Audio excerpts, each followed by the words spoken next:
প্রত্যেক দিন নাগাল আজকেও বেরাইলাম বাজারে যাওয়ার জন্যে। মানে আমি বাড়িতে থাকলে তো একদম খুবই মুশকিল লাগে, যেহেতু আমি বাড়িতে এক একটু টাইমও বইতে পারি না। আর এটা কিন্তু আমাদের গ্রামটা কিন্তু খুবই সুন্দর, সন্ধ্যার টাইমে খুবই ভালো লাগে। এই গ্রামে আমি যাবেন নিছি বাজারে।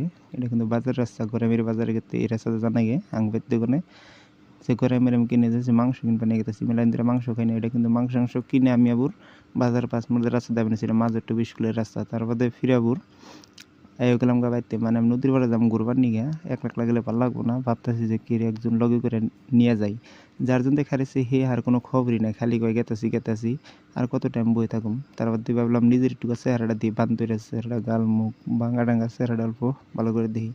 তারপরে কইতে আয়ে পড়লো, আর বাদে গেলাম নদীর পাড়ে। নদীতে কিন্তু পানি একদম বুঝাই, মানে এতই ভালো লাগে নদীর পাড়ে বই থাকলে বাদা। এটা কিন্তু আমরা নদীর পাড়ে প্রত্যেক দিনই আমরা নাহি, সেই ভালো লাগে। তোমরা সবাই আইও।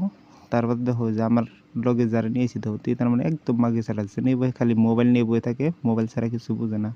এত মাগের নিশা ভালো না। যাতে কই গিয়ে আর কোনো সময় মনে একটা কাকু দেও মাছ মারা, ডাইরেক্ট মাছ একটা মেরে হেলাইলো। কাকুর মাছ মারলা দেখলাম ভালোই লাগলো, সন্ধ্যায় গেল গা খিদেও মেলা লাগছে। তার মানে সকালে ভাত খাইছি, দুপুরে ভাত খাই নাই। এই নদীর পাড়ে আমরা কাইতে হয়ে রয়েছি। আজ পর্যন্ত ব্লগটা কিন্তু এই পর্যন্ত কি শেষ। সবাই সাবস্ক্রাইব, লাইক, শেয়ার, কমেন্ট করতে গেলে কেউ বলবো না, এটা আমার নতুন চ্যানেল। ধন্যবাদ।